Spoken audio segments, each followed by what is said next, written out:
Welcome to Centinela de Cristo. Blessings. This is Pastor Luis Luciano from Oklahoma. Wednesday, April 2nd, studying the Word. Seventh-day Adventists owe much to William Miller for their understanding of Bible prophecy. While his understanding of key passages, such as Daniel 8:14, was not perfect, Miller's methodology was nonetheless important because it paved the way for the birth of our last-day remnant movement. Read Matthew 5:18, 2 Timothy 3, verses 15 to 17, and Luke 24:27. What do these verses teach us about the way we ought to approach Bible prophecy? In some ways, studying the Bible is not unlike assembling a large jigsaw puzzle. If you gather just 2 or 3 pieces together, it is nearly impossible to discern the entire picture.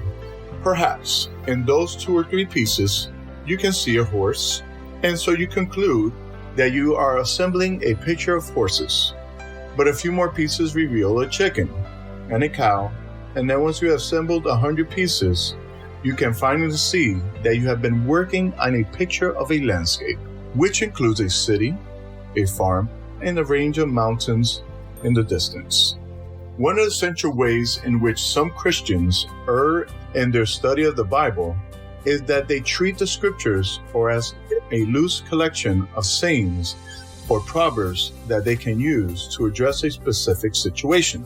Some will turn to the simple study guide at the front of a Gideon's Bible, where you can find helpful verses on a number of topics and assume that it represents the sum of total of the Bible's teachings on a given subject.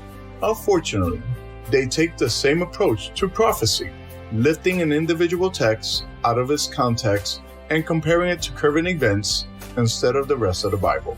This is, in part, has led to the constant stream of modern books on prophecy that had to be updated every few years because they were wrong on what they said was going to happen and when.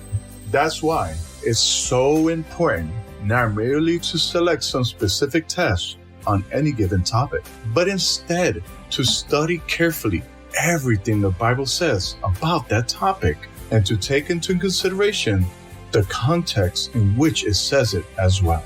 It is very easy to pull a passage out of context and make it say whatever we want. What has been your experience with those who use only certain selected texts to try and make their point about, say, the state of the dead, or even the Sabbath? What is the best way to respond?